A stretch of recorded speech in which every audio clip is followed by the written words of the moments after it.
Mateo, capítulo 28, versículo del 1 al 10. ¿Ya están ahí mis hermanos? Amén. Y cito: pasado el día de reposo, al amanecer del primer día de la semana, María Magdalena y la otra María vinieron a ver el sepulcro. Y se produjo un gran terremoto, porque un ángel del Señor, descendiendo del cielo y acercándose, removió la piedra y se sentó sobre ella. Su aspecto era como un relámpago y su vestidura blanca como la nieve. Y de miedo a él, los guardias temblaron y se quedaron como muertos. Hablando el ángel, dijo a las mujeres: ustedes no teman, porque yo sé que buscan a Jesús, el que fue crucificado. No está aquí, porque ha resucitado tal como él dijo. Vengan, vean el lugar donde estaba puesto. Vayan pronto y digan a sus discípulos que él ha resucitado de entre los muertos. Y él va delante de ustedes a Galilea, allí lo verán. Miren, se los he dicho. 8. Y ellas, alejándose a toda prisa del sepulcro, con temor y gran gozo, corrieron a dar las noticias a los discípulos. De repente Jesús les salió al encuentro diciendo: saludos. Y ellas, acercándose, abrazaron sus pies y lo adoraron. Entonces Jesús les dijo: no teman, vayan, avisen a mis hermanos que vayan a Galilea y ahí me verán. Vamos a orar. Padre, te damos muchas gracias, Señor, porque en esta preciosa mañana, a través de este hermoso evangelio, Padre, que es el de Mateo, llegamos a esa parte tan importante, Señor, de tu resurrección. Te damos gracias, Padre, porque hoy nos vas a enseñar a través de estos 10 versículos grandes verdades para nuestra vida. Yo te ruego que abras nuestro corazón al tuyo, nuestro espíritu al tuyo, y que tu Espíritu Santo, Señor, nos redarguya y nos instruya de tal manera que nosotros salgamos regocijados de aquí, para que podamos poner en práctica todo lo que hoy escuchemos con respecto a nuestra vida, Señor. Es muy importante, Padre, que nosotros vengamos a la congregación, Señor, como una iglesia de Cristo, para poder aprender, pero aplicar en nuestra vida. Si no, de nada nos serviría, Padre, seríamos vanos religiosos. Muchas gracias, Padre. Honra y gloria sea para ti, en el precioso nombre de Cristo Jesús. Su pueblo dice, amén. Ahora sí, mis hermanos, vamos a desempacar la palabra. Vamos a ver qué nos dice el Señor Jesucristo a través de este evangelio y a través de esta porción. ¿Sí? Dice aquí que llegamos a la más hermosa realidad de la historia redentora. ¿Sí se dan cuenta de eso, hermanos? O sea, llegamos a la más hermosa realidad de la historia redentora de nuestro Señor Jesucristo, la resurrección. La resurrección. Muchos yo creo que tienen bien clara la idea qué significa resurrección. No la resurrección de Cristo, ¿qué significa la palabra resurrección? Porque la hemos escuchado, la repetimos, la oramos constantemente, por decir, en estos días se toca mucho, pero nosotros los cristianos la tocamos diario, en nuestra oración, en nuestra vida, en nuestra caminar. ¿Qué significa la palabra resurrección? Y de ahí podíamos partir, porque si ahorita tú esculcas ahí tu corazón, tú puedes darte cuenta, hermano, que si verdaderamente conoces o desconoces el significado de la palabra. Resurrección dice levantarse de nuevo, resurgir, alzarse una vez más, volver a la vida derrotando la muerte. Eso es lo que significa la palabra resurrección. Y cuando nosotros espiritualizamos esta palabra, es cuando nosotros vemos la realidad de nuestro nuevo nacimiento. ¿Por qué? Porque nosotros estábamos muertos en delitos y pecados cuando llegamos a esta vida. Llegamos muertos para Dios, vivos para el pecado, pero muertos para Dios. No podíamos creer en el Dios verdadero. Y yo de una manera jocosa luego me digo y me respondo, ¿no? Pero pastor, si yo era monaguillo de la iglesia, pues sí, mijo, pero eso no tiene nada de relevancia. De todos modos estabas muerto, ¿sí? Hasta que Cristo tiene la misericordia de nosotros y nos hace nacer de nuevo, es cuando verdaderamente resucitamos a la vida, ¿sí? Pero aún no es la palabra completa, porque esta resurrección, o sea, lleva más. La palabra de la resurrección de Cristo lleva más, porque dice aquí, la resurrección de Cristo es para nosotros, los que profesamos la fe cristiana, es todo lo que somos y esperamos ser. Esta resurrección de Cristo para nosotros, ¿sí? Los que profesamos la fe cristiana. ¿Qué es la fe cristiana? La confianza que tenemos y la certeza de que Cristo nos ha hecho nacer de nuevo. Es necesario nacer de nuevo, dice el Señor. Es necesario. Porque si no nacemos de nuevo, o sea, no hay tal cambio, no hay tal entendimiento. No podemos, o sea, de alguna manera amar al Dios verdadero. O sea, no se puede. Yo creía antes en Dios, pastor, sí, pero entonces tú creías en un ídolo, no en el verdadero, porque si estábamos muertos espiritualmente, o sea, no podíamos acercarnos a Él. De hecho, Él nos llamó para que nosotros nos pudiéramos acercar. De hecho, Él nos predestinó para que nosotros pudiéramos ser sus hijos. De hecho, Él nos hizo nacer de nuevo y sin que a veces nos diéramos cuenta, de repente empezamos a asistir a la congregación y empezamos a escuchar la palabra de Dios, ¿cierto, hermanos? Y dice la Biblia en Romanos 10:17 que la fe viene por el oír y el oír la palabra de Dios. Entonces, si nosotros nacimos de nuevo, instantes después, así en el momento en que Dios tuvo la misericordia con todo su poder y su gracia de hacernos nacer de nuevo, instantes después, microsegundos después, nos puso el complemento que fue el arrepentimiento y la fe. El cambio de vida que tanto anhelamos ya se puede producir con el nuevo nacimiento. Ese cambio, ese es el verdadero significado del arrepentimiento, un cambio de juicios y actitudes, porque lo demás es muy parecida a la palabra, son remordimientos, no es arrepentimiento. Cuando yo digo, ya no lo vuelvo a hacer, que mira, que esto, que lo otro, que ya me voy a portar bien, que ahora sí, son remordimientos. Pero el verdadero cambio de vida lo da el Señor, dice su palabra, que eso lo da Él. No puede uno hacer nada al respecto, porque la obra redentora que hemos visto durante todos estos 3 años lo ha ido confirmando versículo tras versículo y predicación tras predicación, que Él es el que tiene misericordia de mí. Me busca, me predestina, me hace nacer de nuevo, me equipa con el arrepentimiento, me pone la fe. Porque yo no nazco con una fe para creer en Dios, nazco con una fe para creer en otras cosas. Tener confianza en mi médico, tener confianza en muchas otras cosas. Pero para creer en Dios, nazco desprovisto de ella, porque nazco muerto espiritualmente. Entonces, cuando Él me pone también la fe, entonces yo empiezo a creer y empiezo a caminar.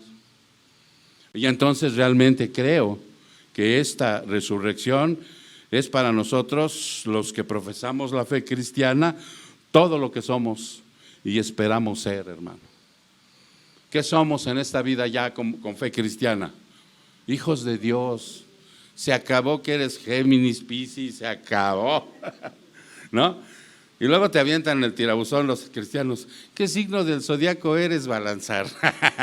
Y yo antes, y ya no dice, que no sé qué signo del zodiaco. No, ya soy hija de Dios, dice la Balanzar, ¿no?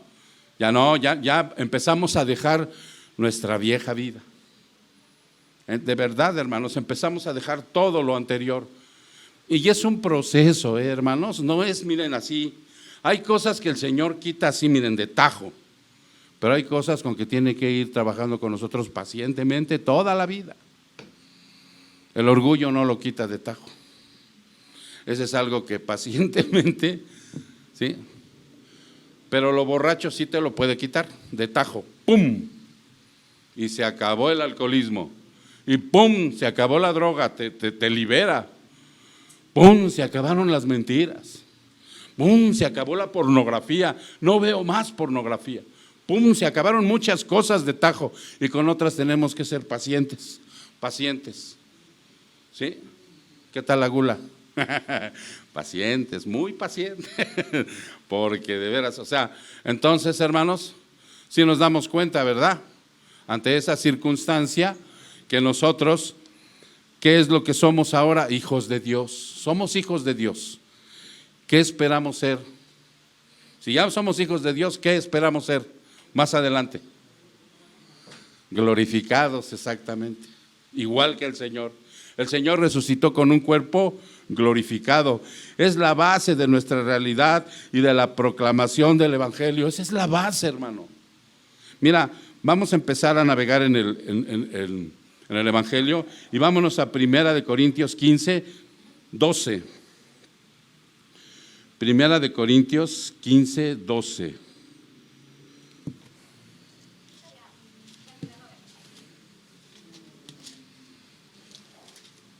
Quítenle ese teléfono a lanzar.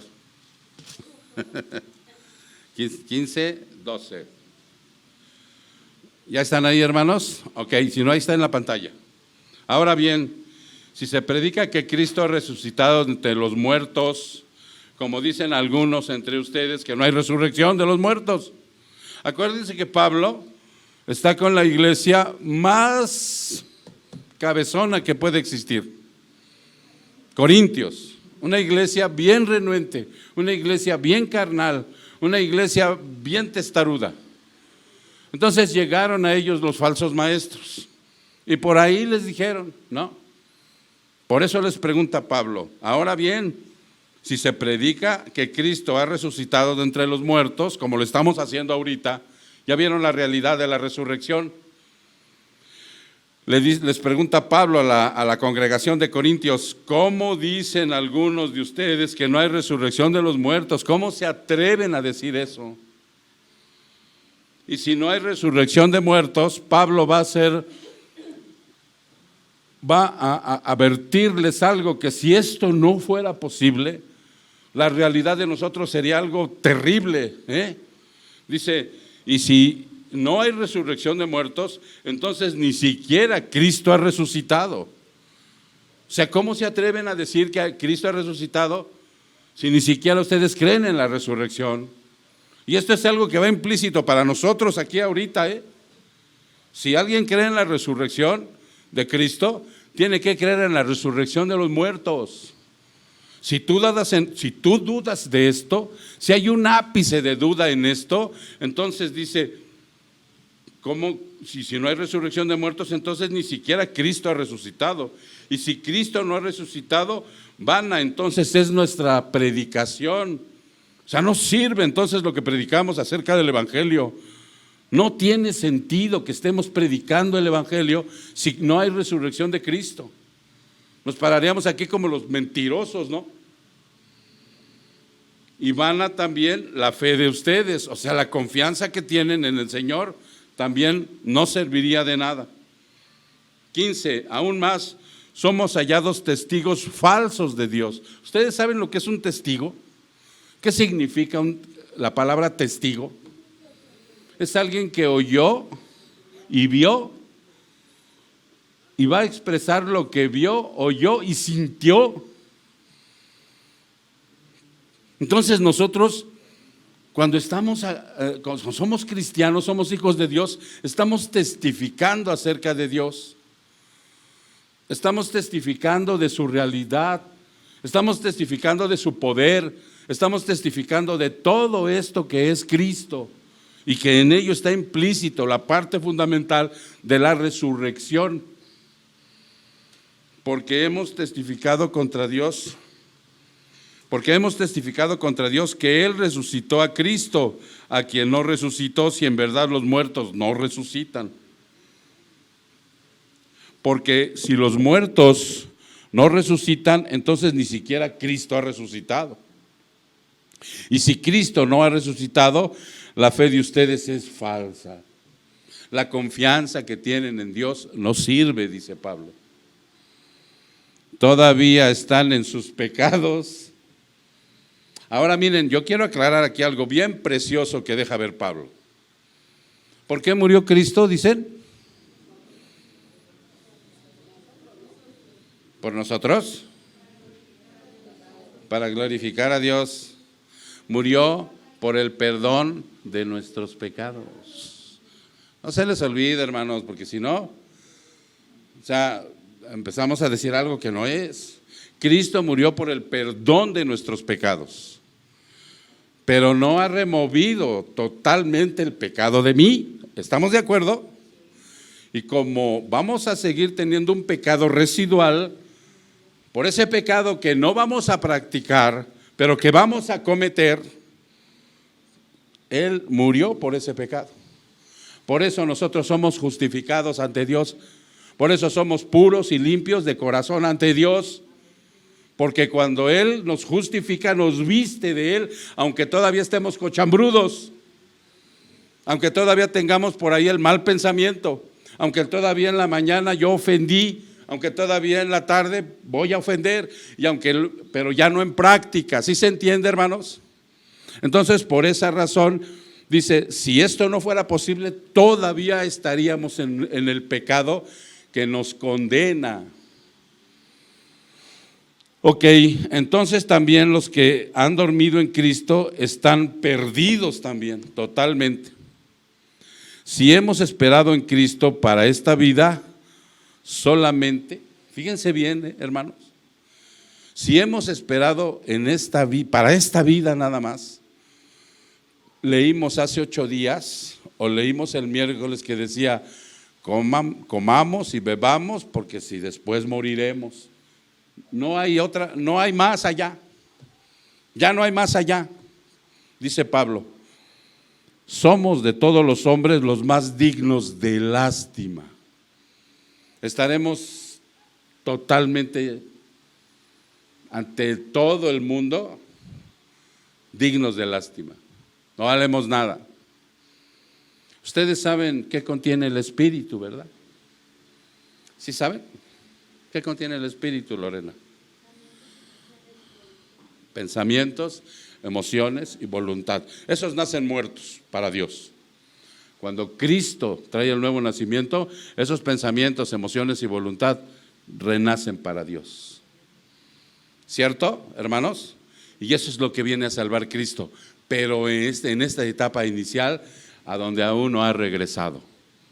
Después, ¿qué va a hacer con nosotros? Nos va a levantar de los muertos, si es que ya estamos muertos, ¿sí? Y la otra es que si estamos vivos nos arrebatará, ¿sí? Y seremos transformados. Pero ahí ya no habrá pecado. Esa es la resurrección.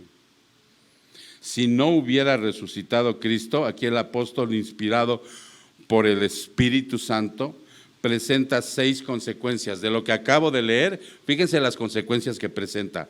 La predicación de Cristo sería absurda. La fe en Cristo sería inútil. Todos los testigos y predicadores de la resurrección serían mentirosos. Nadie sería perdonado de sus pecados. Todos los creyentes del Antiguo Testamento serían aniquilados. 6 y última, los cristianos serían las personas más dignas de lástima de todo el mundo. Punto. Por lo que acaba de decir. Pero la realidad es que la muerte y resurrección de nuestro Señor Jesucristo son la única esperanza cierta de salvación y vida eterna para su pueblo. Ahora fíjate lo que se dijo, A ver si encontraste algo precioso ahí en esto. Pero la realidad es que la muerte y resurrección de nuestro Señor Jesucristo son la única esperanza cierta. Ahí está la palabra. Porque muchas veces nosotros tenemos esperanza en algo, ¿no? Pero como que es incierto, ¿sí o no? Yo tengo la esperanza de que mi hijo cambie. Y hay como que, yo tengo la esperanza de que mi esposito algún día, y viceversa, ¿no? Sí se dan cuenta que hay esperanzas que como que no son muy ciertas, ¿verdad? Pero hay esperanza. Pero esto es una esperanza que dice cierta, es una esperanza real, que es verdad. ¿Cómo está tipificada la fe? ¿Quién me la dice? De la de Hebreos 11. Fuerte. Fíjate ahí, la fe es la certeza de lo que se espera. No está diciendo a ver si se da, no. Por eso es la esperanza cierta. La fe es la certeza de lo que se espera. Estamos seguros que lo que viene es cierto, hermanos. Que no estamos dudando que si va a ser, que si no, y que si se le olvidó. Ahorita vamos a ver algo que está implícito dentro de la resurrección de nuestros hermanos del primer siglo. No tenían la Biblia completa ellos. Hoy nosotros tenemos la Biblia cerrada, completa, el canon terminado. Podemos tener la certeza. La esperanza es la certeza, la fe es la certeza de lo que se espera. Y la convicción, ¿qué es convicción? Algo que creo en ello. Es la convicción de lo que no se ve. ¿Tú puedes ver ahorita a Cristo? No lo puedes ver. Pero aquí está. Está entre nosotros ahorita que estamos proclamando su palabra, y el Espíritu Santo que vive y mora dentro de nosotros es la certeza de que Él está con su pueblo en este momento. No estamos haciendo ningún ritualismo, no estamos echando cohetes, no estamos abriendo la gloria, no, estamos con la certeza de que su palabra y el Espíritu Santo que vive y mora en los cristianos que están aquí sentados, es que está el Señor con su pueblo, y su palabra está siendo expuesta. Entonces, ante esa situación dice, pero la realidad, dice, de hecho, el primer púlpito expresó a través de Pedro la primera predicación centrada en cómo venció Cristo y de la muerte volvió a la vida eterna. El primer púlpito en la primera predicación cristiana, aunque no era de madera, aunque no era de metal ni de cosas así, fue la predicación que dijo Pedro. Vámonos a Hechos 2, 22, 24.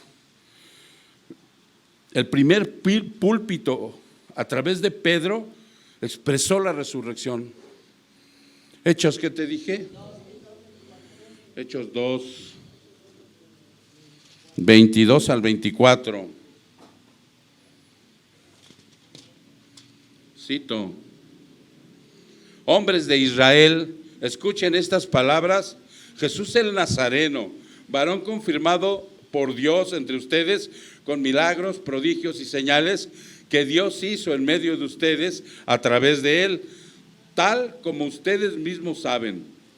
Este fue entregado por el plan predeterminado y el previo conocimiento de Dios, y ustedes lo clavaron en una cruz por manos de impíos y lo mataron. Pero Dios lo resucitó, poniendo fin a la agonía de la muerte, puesto que no era posible que él quedara bajo el dominio de ella. Preciosa la situación. El primer sermón de Pedro marca la diferencia. Está centrada todo el evangelio en la resurrección de Cristo, hermanos. Es bien importante que nosotros la tengamos todos los días presente. No nada más un día, no nada más el día que el mundo celebra como un ritual. No, todos los días de nuestra vida que nos levantemos, celebremos la muerte, la sepultura y la resurrección de Cristo, todos los benditos días. Y el domingo que nos reunimos como iglesia, pues es un día especial. Por eso nadie se va a otro lado. Todo el cristiano suspende lo que tenga que hacer, por muy importante que sea, y viene a su culto. Y claro, a menos que sea algo de primera necesidad, ¿no? Una enfermedad, que estés cuidando a tu mamá que está enferma, que sea de primera necesidad. Por lo demás, o sea, tú suspendes todo para estar con tu pueblo, celebrando lo que verdaderamente hoy te da vida eterna, hermano. Y Pablo afirma, con la resurrección de Cristo y la de nosotros, que se sostienen juntas las dos resurrecciones, la de Cristo y la de nosotros. Segunda de Corintios 4:14. Segunda de Corintios 4:14.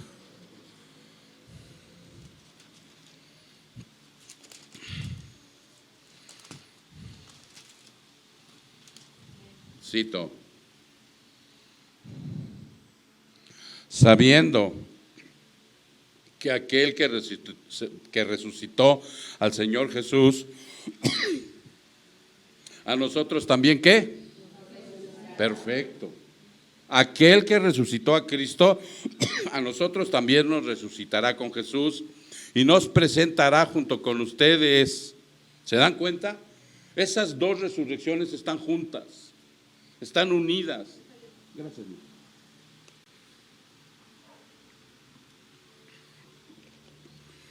Por eso es que nosotros hoy vemos con claridad que esa resurrección, esa promesa, esa esperanza es real, es verdadera.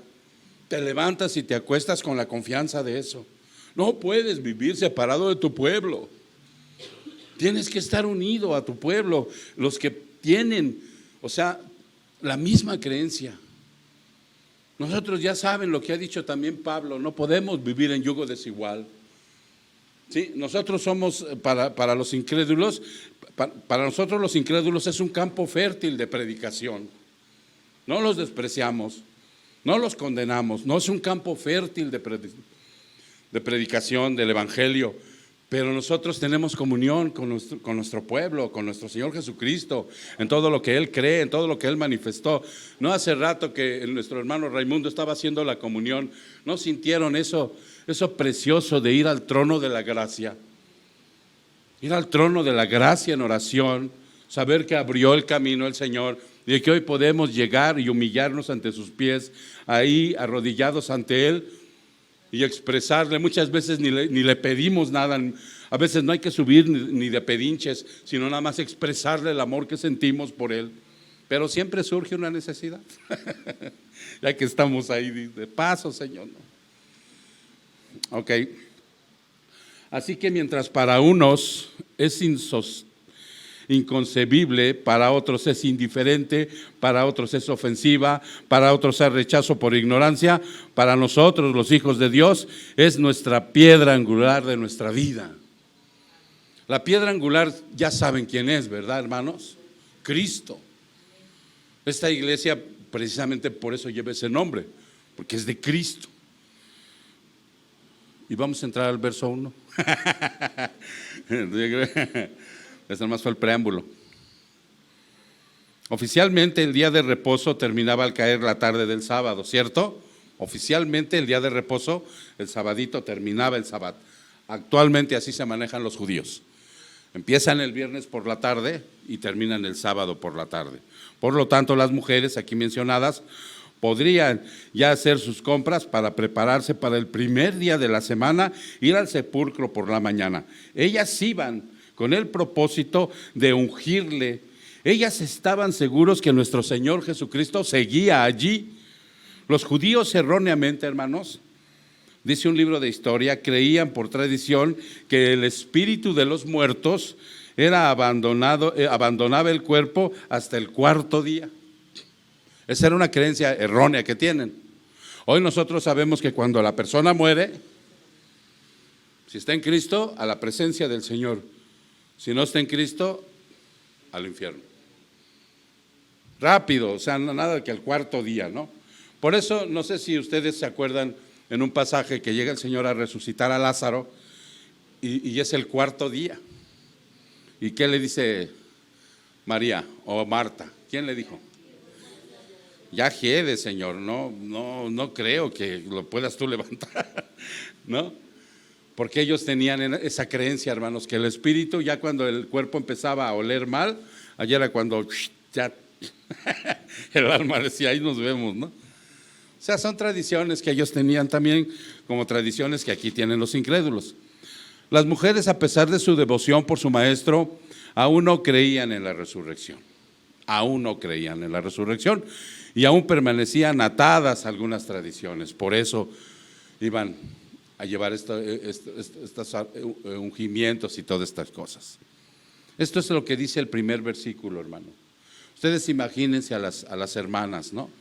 Porque algunos evangelios hablan de más mujeres, pero Mateo menciona nada más a María Magdalena y a María, la madre de Jacobo el menor y de José, ¿no? Y en eso nos centramos ahorita. Los otros evangelios sí mencionan, por eso manejamos de una manera general las mujeres. Las mujeres estaban ahí con él. Las mujeres, o sea, han salido tantas cosas alrededor de ellas, que por qué fueron las primeras que lo vieron, que por qué una mujer fue la primera que mordió la manzana, no era manzana, que mordió el fruto y que echó a perder todo, entonces las mujeres iban a dar testimonio. Pero todas estas son bonitas especulaciones y buenas teorías poéticas. La verdad es que ellas estaban ahí. Estaban firmes las mujeres ahí.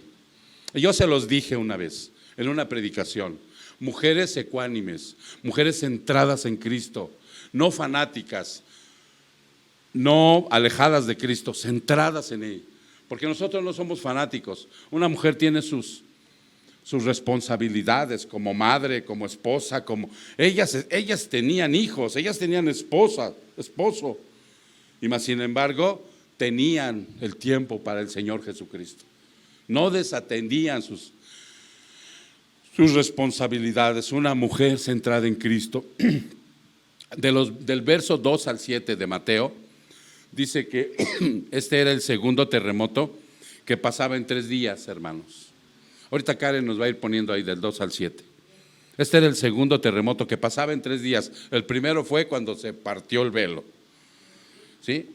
Este era el segundo terremoto, dicen los versículos. Este tenía la peculiaridad de estar asociado a un ángel. Este terremoto tenía la peculiaridad de estar asociado a un ángel. Este ángel tenía el propósito de remover la piedra que tapaba la tumba. Dice que cuando se movió la piedra con el terremoto, el ángel estaba sentado en la piedra. Los otros evangelios manifiestan otras cosas, pero todo concuerda. Pero este ángel, dice que tenía esa peculiaridad de estar asociado. Este ángel tenía el propósito de remover la piedra que tapaba la tumba. Dice la palabra que los ángeles son mayores en fuerza que el hombre. ¿Estamos de acuerdo? O sea, vean lo que dice 2 de Pedro 2:11. O sea, tienen mucha fuerza. Por esa razón, esas piedras pues pesaban más de 1 tonelada. 2 de Pedro 2:11. Como pesaba más de 1 tonelada, pues el ángel que es mayor en fuerza que nosotros, vean lo que dice Pedro.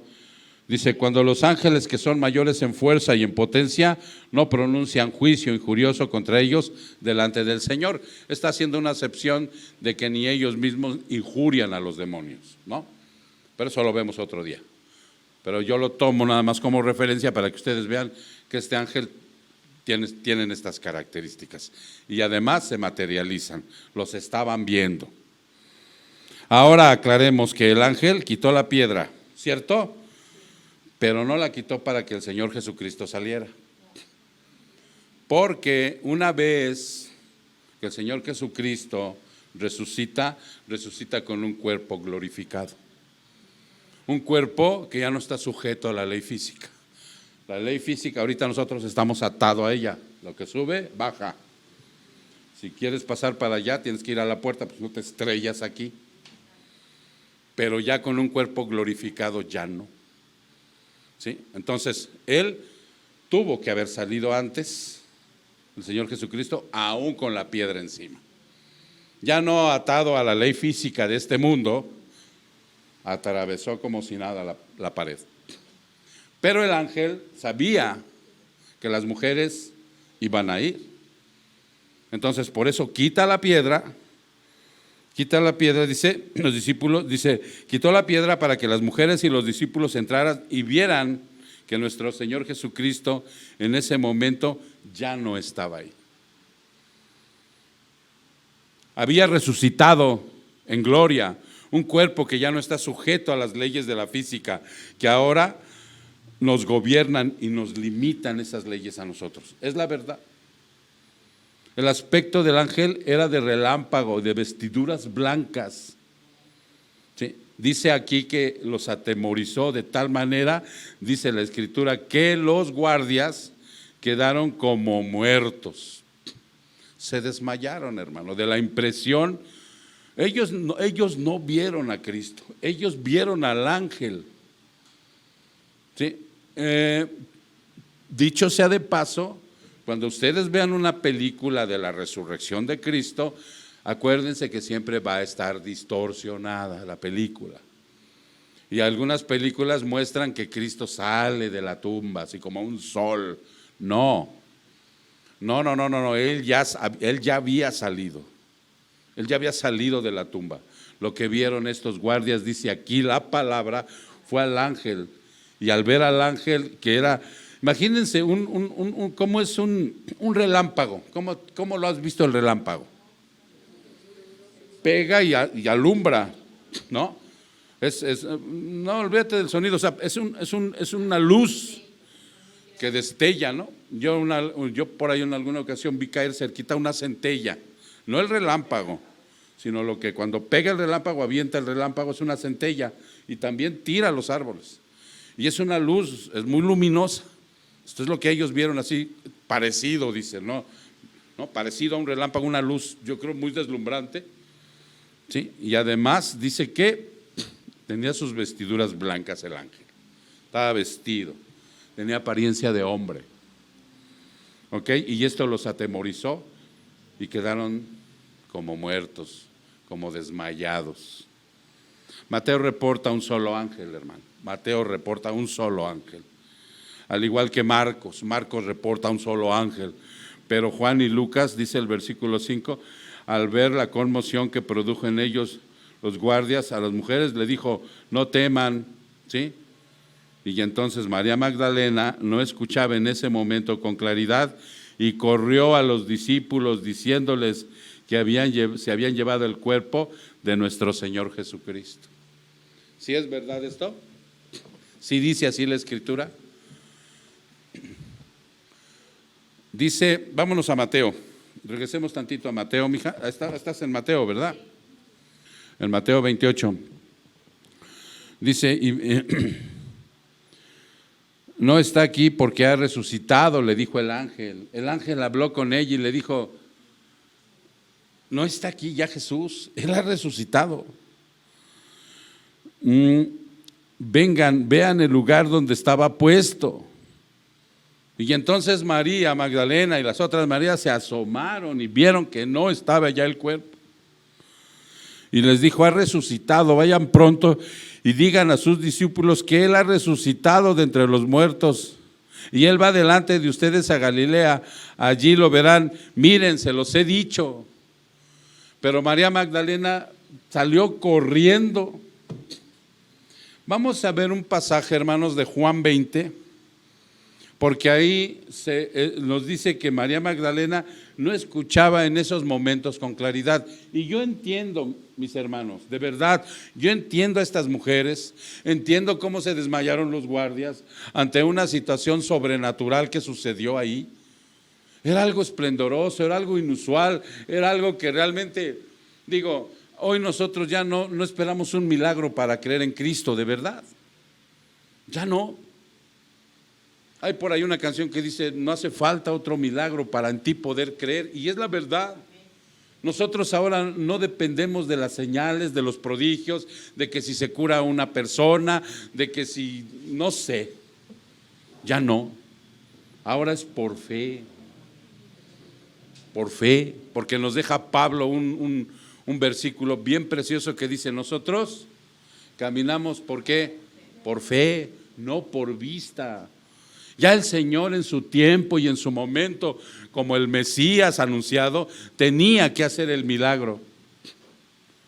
tenía que hacer el prodigio, tenía que hacer la señal. Hoy nosotros ya no, hermano. Hoy nosotros es por fe, lo que leemos, creemos. Él oró en una ocasión, el otro día que tuvimos una velada de oración, alguien oró acerca de la situación de la oración sacerdotal que está en Juan 17. Preciosa la oración cuando nuestro Señor Jesucristo se levanta en esa santa cena, porque están en la santa cena, y empieza a orar por los discípulos que están ahí. Y le dice al Padre, ahí te los encargo, ¿no?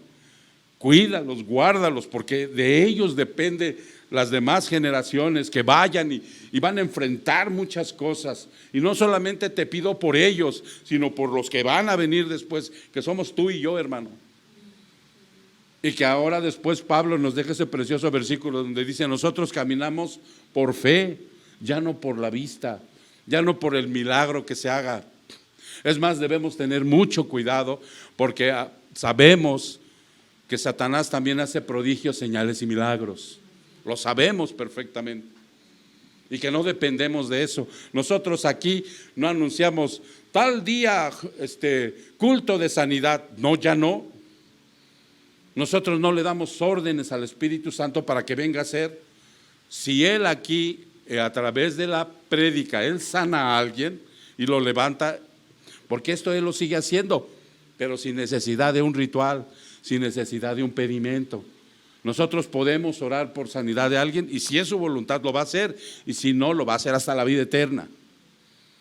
Entonces ya no dependemos, hermano, del milagro, sino ahora no dependemos de la vista, sino ahora dependemos de la fe. Entonces, vámonos a Juan 20.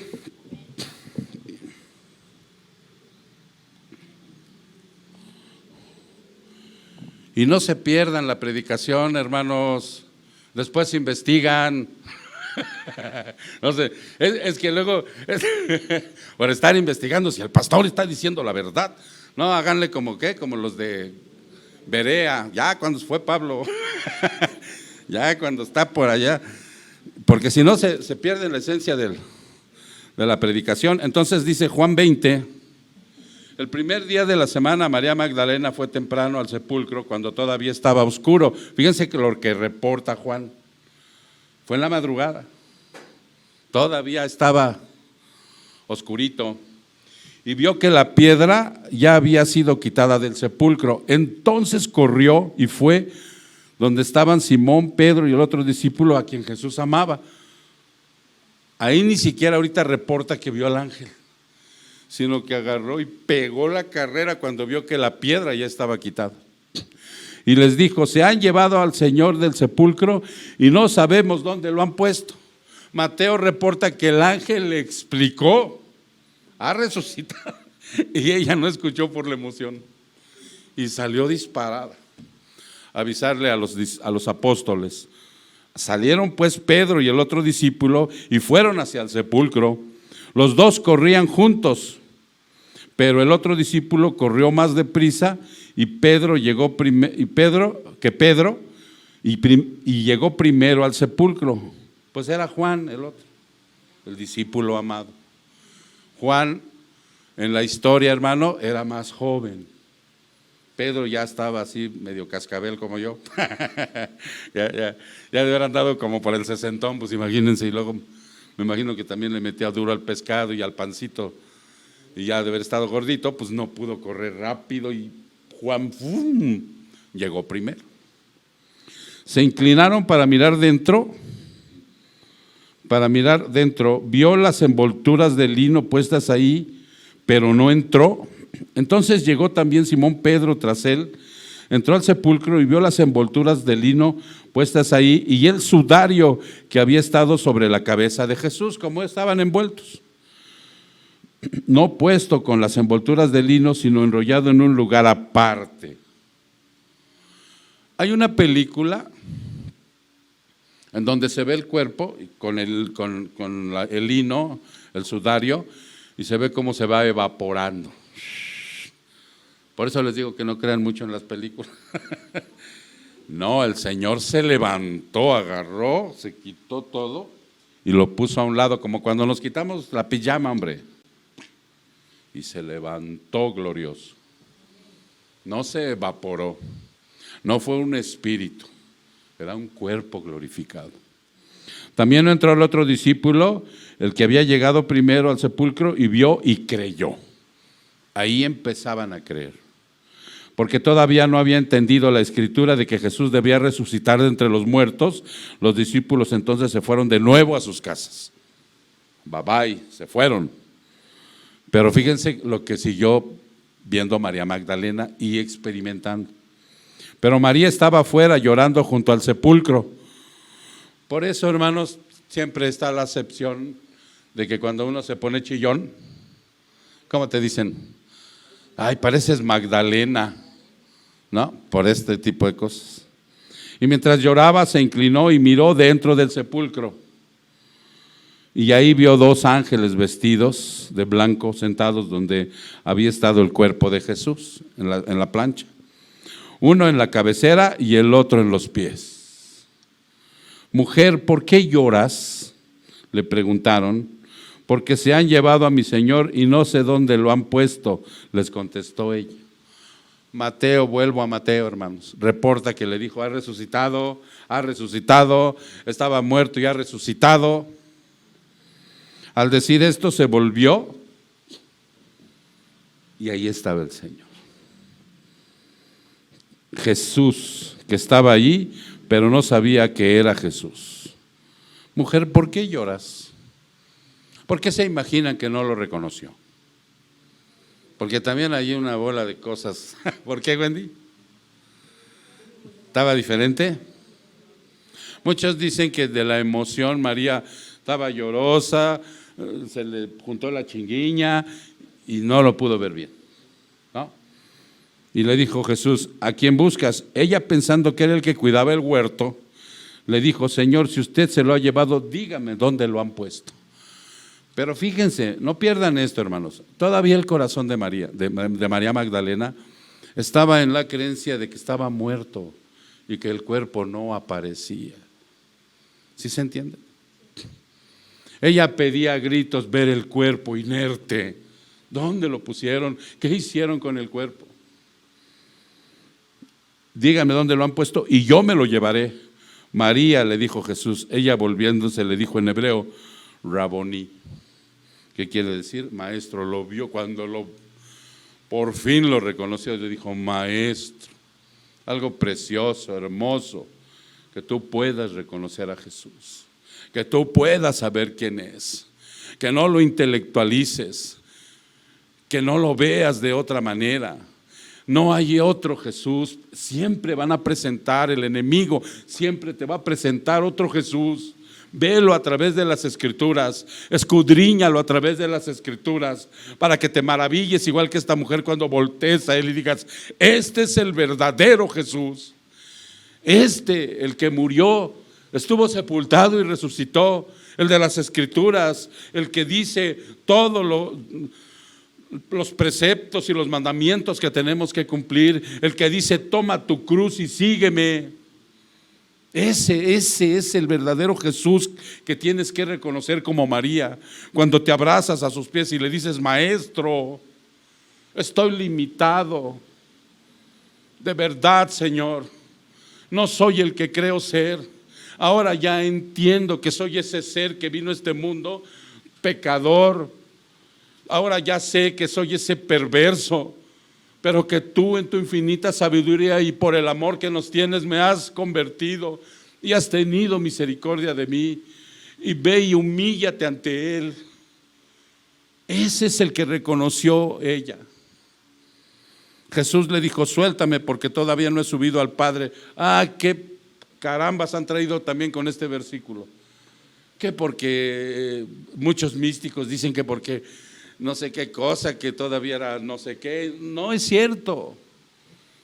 Dado los verbos que tienen, lo único que le dijo, ya tendrás tiempo de abrazarme, corre a decirle a los demás. Porque dicen los otros evangelios que se le abrazaron a los pies.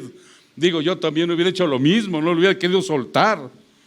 Pues esto es algo que se tiene que hacer en la cuestión espiritual, hermano, porque no lo tenemos ahora en vivo, pero lo tenemos en espíritu. El Espíritu Santo está dentro de nosotros y a través del Espíritu Santo le dijo: este Consolador yo se los entrego y Él no hablará por su cuenta, hablará de mí.